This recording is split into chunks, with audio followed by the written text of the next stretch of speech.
నమస్కారం భాస్కర్ సార్.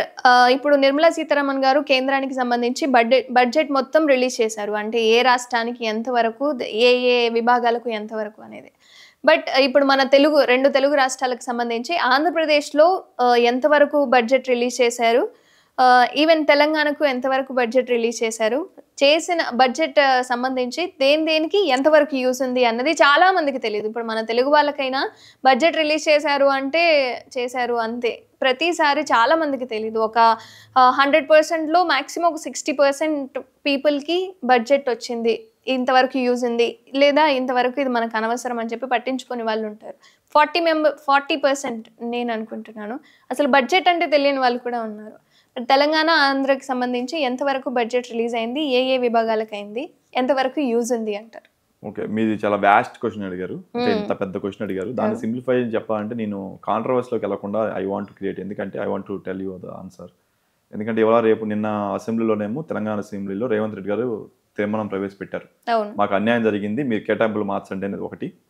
ఆంధ్రప్రదేశ్లోనేమో అందరూ సంబరాల్లో ఉన్నారు, ఎందుకంటే స్పెసిఫిక్గా అమరావతి క్యాపిటల్కి 15,000 కోట్లు ఇవ్వడం కావచ్చు, పోలవరంకి ఎంత కావాలంటే అంత సపోర్ట్ చేస్తాను కావచ్చు, ఆ కోస్టల్ క్యారిడార్కి సంబంధించి ఎక్స్పాన్షన్ సంబంధించి అనౌన్స్మెంట్ కావచ్చు.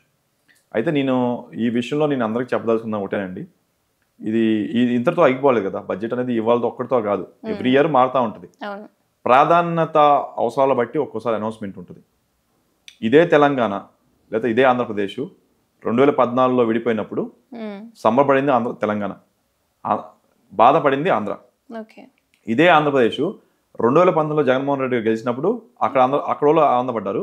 ఇంకా ఎక్కువ ఆనందపడింది తెలంగాణలో ఇండస్ట్రియలిస్టు, ఇంకా ఎక్కువ ఆనందపడింది కేసీఆర్, కేటీఆర్ లాంటి మనుషులు. ఎందుకంటే వీళ్ళకి జగన్ లాంటి అంటే అడ్మినిస్ట్రేషన్ రాని వ్యక్తి ఉంటే, మీరు గమనించండి 2014 నుంచి 19 దాకా కేటీఆర్ గారు, కేసీఆర్ గారు పెద్ద చేసింది లేదు.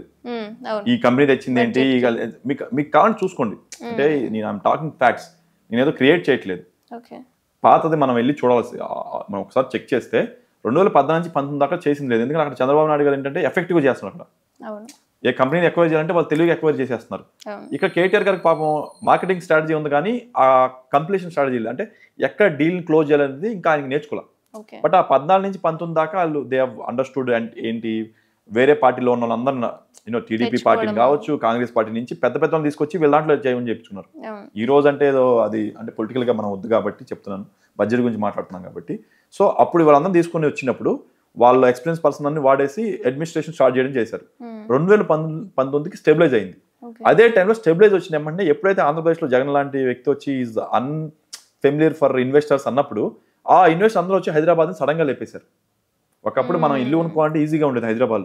2020 దాకా కూడా, కరోనా టైంలో కూడా ఇట్ ఈస్ డీసెంట్ రేట్. ఈ రోజు డేట్ చూస్తుంటే వామ్మో ఈ రేట్కి మనం కొనగలమా అనే మైండ్ సెట్కి సామాన్య ప్రజలను తీసుకెళ్ళిపోయింది హైదరాబాద్. అలానే అంత డిమాండ్ ఉందా అంటే లేదు. నాకు తెలిసిన ప్రతి ఒక్కళ్ళు రియల్ ఎస్టేట్ చేస్తున్నారు. ప్రతి ఒక్కళ్ళు ఇంటూ ప్లాటింగ్ ఉంటాయనే ఉద్దేశంతో ప్రతి ఒక్కళ్ళు ప్లాట్లు అమ్మడానికి ట్రై చేస్తున్నారు. ప్రతి ఒక్కళ్ళు ఫ్లాట్ మా వాళ్ళు కన్స్ట్రక్షన్ స్టార్ట్ చేస్తున్నారు. చిన్న స్థలం ఉంటే కన్స్ట్రక్షన్ చేసేస్తున్నారు. సో అన్ని జరుగుతుంది. ఇప్పుడు అంత జరిగింది ఇక్కడ. మళ్ళీ డల్ అయింది, ఎందుకంటే అక్కడ అధికారం మారింది. సో స్కాటర్ అయిపోతున్నారు ఇన్వెస్టర్స్. స్కాటర్ అయిపోయేసరికి మళ్ళీ ఆ మూవ్మెంట్ స్టాప్ అయింది. అలాగే ఇంటర్నేషనల్ లెవెల్లో స్తబ్దత వచ్చింది. ఐటీ కంపెనీస్ డల్ అవడం వల్ల, రెవెన్యూ తగ్గిపోవడం వల్ల కూడా అగైన్ ఆర్థిక మాంద్యం స్టార్ట్ అయింది అనేది లాస్ట్ ఇయర్ స్టార్ట్ అయింది. ఇప్పుడు ఎక్కువ చూపిస్తుంది. ఇప్పుడు నెక్స్ట్ 1 year ఉంటుంది, దానివల్ల తగ్గింది. ఇప్పుడు ఇదన్నీ ఆలోచిస్తే ఆంధ్రప్రదేశ్ తెలంగాణ కేటాయింపులకు సంబంధించి వాళ్ళు ఏం ఆలోచించారు, మనం లాస్ట్ 5 సంవత్సరాల్లో హైదరాబాద్లో బాగా పుష్టిగా ఉన్నాం. ఇన్ టర్మ్స్ ఆఫ్ డబ్బులు కావచ్చు, ఇన్ టర్మ్స్ ఆఫ్ రెవెన్యూ కావచ్చు, ఇన్ టర్మ్స్ ఆఫ్ గ్రోత్ కావచ్చు, మన ఫ్యాక్ట్గా ఉందాం. కానీ బాధపడింది ఆంధ్రప్రదేశ్, అవునా కాదా? క్యాపిటల్ లేదని చెప్పి తెలంగాణ వాళ్ళ అవమానిస్తుంటే ఆంధ్రప్రదేశ్ వాళ్ళు బాధపడడం. అలాగే మిగతా క్యాపిటల్లో కూడా స్టాండప్ కమిటీస్ కామెడీ చేయడం, మీ క్యాపిటల్ లేదని చెప్పలేకపోవడం, దానికి సంబంధించి 3 క్యాపిటల్ అని చెప్పి కామెడీ చేయడం, ఇన్ని జరిగినప్పుడు దాని మీద ఒక బాధాకరమైన అమరావతి ఉద్యమంలో రైతులు బాధపడినప్పుడు దానికి ఒక బాధ ఉంది. దానికి బాధ్యులు తెలంగాణ వాళ్ళు కాదు. నేనేది ఏంటంటే, వాళ్ళకి ఇంతకుముందు కేటాయింపులు జరగలేదు, వాళ్ళ బాధ వాళ్ళు చెప్పుకున్నారు. నేనేది ఏంటంటే మనం మధ్య మార్గం ఆలోచించాలంటున్నాను నేను. ఇప్పుడు ఇవ్వలేదు కాబట్టి నేను తెలంగాణ, నేను కూడా ఇక్కడ హైదరాబాద్ ఉన్నా కాబట్టి నేను కూడా ఆక్రోశం వెళ్ళగలిస్తే పాయింట్ లేదు. వాళ్ళకి ఇప్పుడు ఎలా ఉందంటే, ఎక్కువ శాతం ఆంధ్రప్రదేశ్కి ఎలకేట్ చేశాం కాబట్టి మనం అందరం గోల చేస్తున్నట్టే ఉంది. గత 10 ఏళ్లలో కూడా సిమిలర్ గానే జరిగింది. ఎలకేషన్ మీకు లాస్ట్ ఇయర్ మీ తెలంగాణకి స్పెసిఫిక్ ఎలకేషన్ చేసి డబ్బులు ఇచ్చిన ఒక పేరు చెప్పండి మీకు గుర్తు. లాస్ట్ 10 సంవత్సరాల్లో అరే సెంట్రల్ గవర్నమెంట్ మంచి ఇది భలే ఇచ్చారా అని చెప్పిన పేరు చెప్పండి మీకు గుర్తుండి. అమరావతి 15,000 చెప్పింది మనం ఆడుకుంటున్నాం. అలాంటి ఏదైనా అనౌన్స్మెంట్ తెలంగాణ జరిగిందా లాస్ట్ 10 ఏళ్ళలో? జరగలేదు. మరి ఎందుకు ఈ రోజు ఎందుకు అంత బాధపడుతున్నాం? తెలంగాణకి ఇవ్వలేదు అన్న ఉద్దేశంతో. అటు ఇచ్చారు ఇక్కడ ఇవ్వలేదు అనేది మేజర్ డిస్కషన్ నడుస్తుంది. అది ఒక బాధ కలుగుతుంది. దాంతో ఇంకొంచెం ఆవేశపడుతున్నారు. బట్ లాస్ట్ 10 ఏళ్ళు కూడా జరిగింది అదే, ఇప్పుడు జరిగింది అదే, అంతేగాని స్పెసిఫిక్ గా ఏం లేదు. ఎప్పుడైతే ఎందుకంటే ఆల్రెడీ ఇప్పుడు హైదరాబాద్ కానీ తెలంగాణ యాక్టివిటీ డల్ అవుతున్నప్పుడు అక్కడ నువ్వు క్యాపిటల్ పెడుతున్నప్పుడు ఆబ్వియస్గా డల్ అవుద్దని ఒక బాధ ఉంటుంది ఎవరికి, అధికారులకి. మనలాంటి వాళ్ళకి కూడా ఉంటుంది. ఎందుకంటే మన ఆస్తులు ఉన్నాయి అనుకోండి, మనకు రేట్లు తగ్గుతున్న బాధ ఉంటుంది. ఈవెన్ ఇప్పుడు మీరు చెప్తున్న దాన్ని బట్టి తెలంగాణకు సంబంధించి ఇప్పుడు బడ్జెట్ ఏది రాలేదు అనేది ఒక అంశం అయితే అదే అండి. నేను దానికోసం రాబోతున్నాను. ఇప్పుడు ఏంటంటే ఓవరాల్ గా మనం మాట్లాడుతున్నప్పుడు ఈ ఆర్థిక మాంద్యం వచ్చేటప్పుడు మనం ఏం చేయాలంటే రేపొద్దున ఈ ఆర్థిక మాంద్యం ఎఫెక్ట్ కాకుండా ఓవరాల్ గ్రోత్ కోసం మీకు చెప్పినప్పుడు ఇందాక 2 లక్షల కోట్లు ఏమో గ్రామీణకి ఇచ్చారు.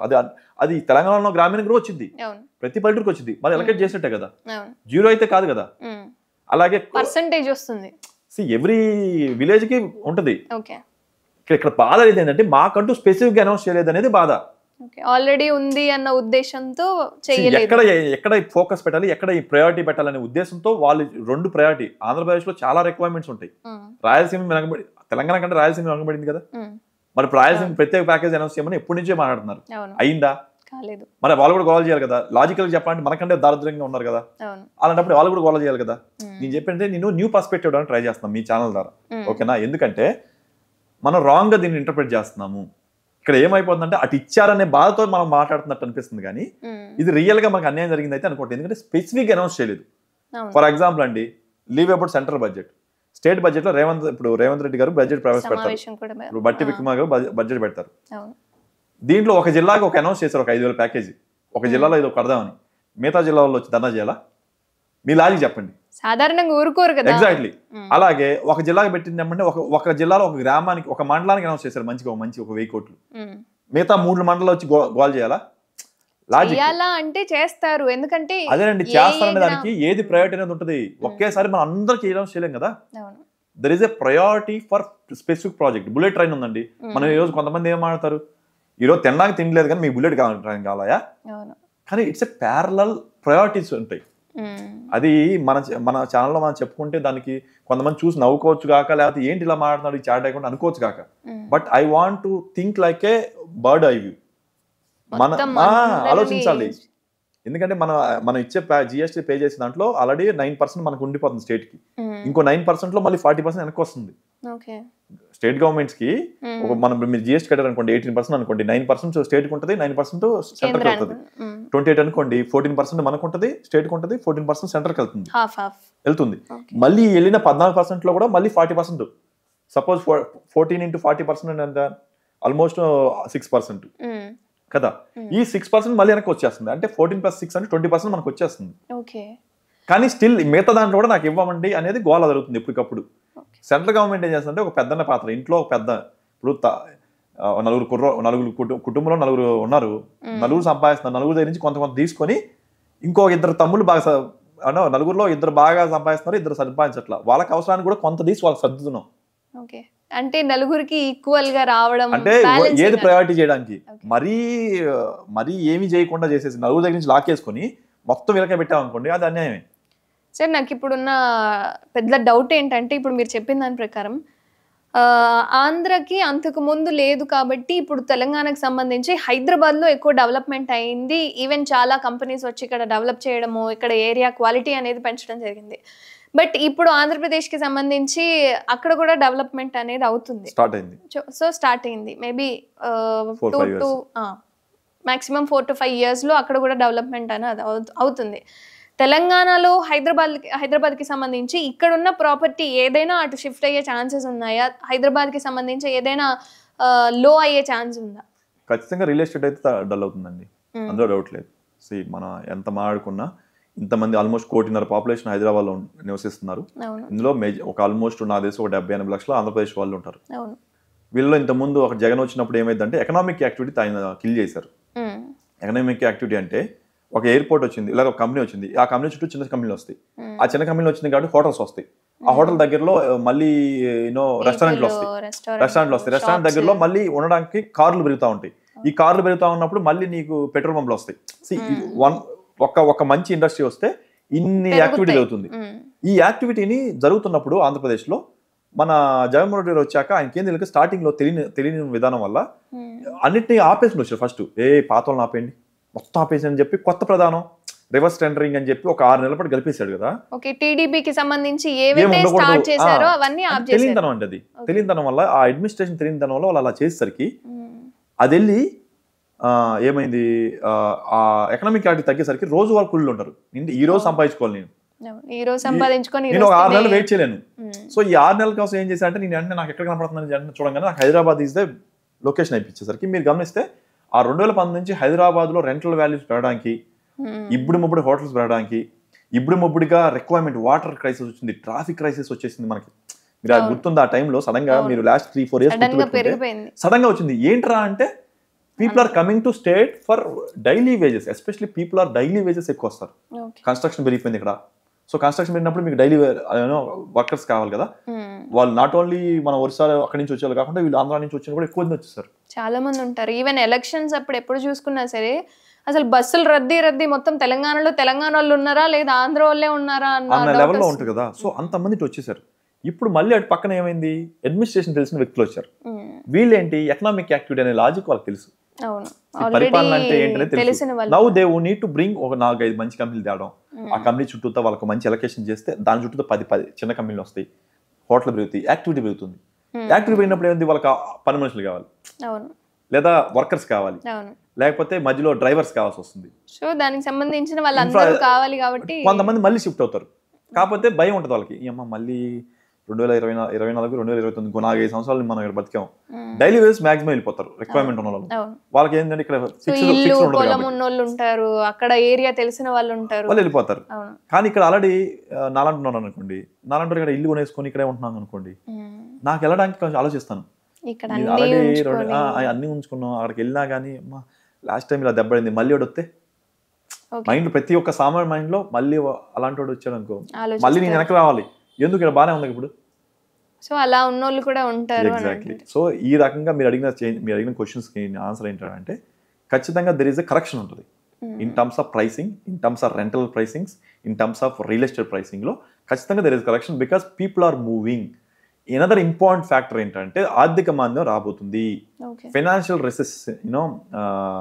రెసెషన్ రాకపోతుంది. కాబట్టి దీనివల్ల శాలరీస్ పడవు, జాబులు పోతున్నప్పుడు ఆటోమేటిక్గా వాళ్ళు they will move to small towns or they will move to home town. ఇప్పుడు IT employees work from home చేస్తున్నారు, వాళ్ళకి ఇంతమంది మంచి ప్యాకేజ్ ఇచ్చారు because of globalisation, because of ఆ టైంలో కరోనా వల్ల.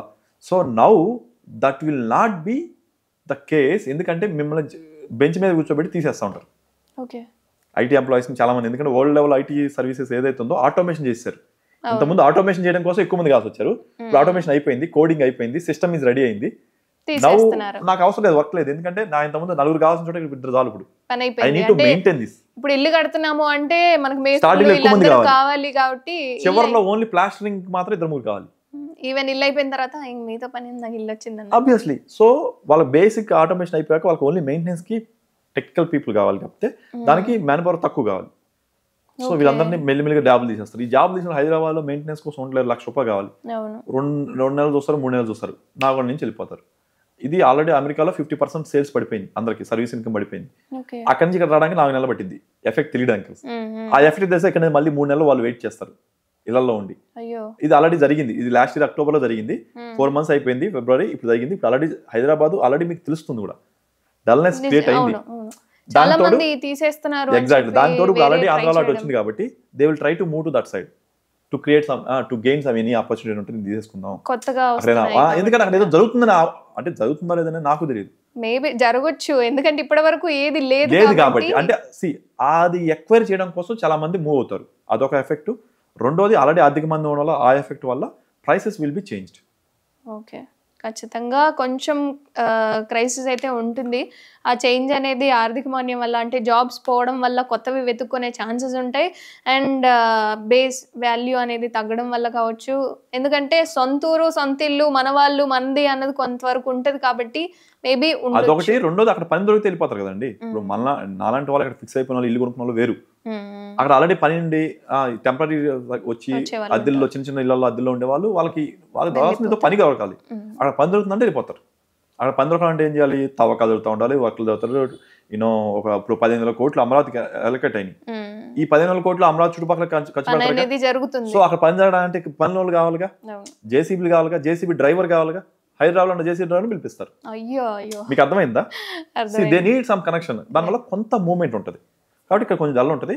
But it's okay. హైదరాబాద్ని మేబీ హైదరాబాద్ కొంచెం స్లో డౌన్ అవుతుంది. But after 1 year again it will grow. But correction will be there. Like ఇప్పుడు దాకా ఫ్లాట్కి మనం 10,000 కడుతున్నాం అనుకోండి. ఫ్లాట్ కాదు, దూరంగా ప్లాట్ కొనుక్కుందాం షాద్నగర్ సైడ్, దానికి 10,000 రూపాయలు ఎవరో చెప్పుంటారు. చాలా మంది అమ్ముతూ ఉంటారు కదా. హైదరాబాద్ చాలా ఎక్కువ అయిపోయింది అది. సో 10,000 రూపాయలు రేట్ చెప్పిన వాళ్ళు ఇది ఖచ్చితంగా ఇప్పుడు తగ్గిది కాబట్టి రేపు 8,000కి ఇస్తున్నాం అని చెప్పి ఆఫర్ లాంటివి పెడతారు. 7,000కి ఇచ్చేస్తున్నాం అని చెప్పి ఆఫర్ పెట్టచ్చు ఖచ్చితంగా. So it will come down, settle at 7,000 నా దృష్టిలో ఈ రోజు డేట్లో. నెక్స్ట్ 2-3 monthsలో 7,000కి వచ్చింది. అక్కడి నుంచి కరెక్షన్ మళ్ళీ 1 year తర్వాత 7,500, 8,000 అలా. This is going to happen. ధన్యవాదాలు.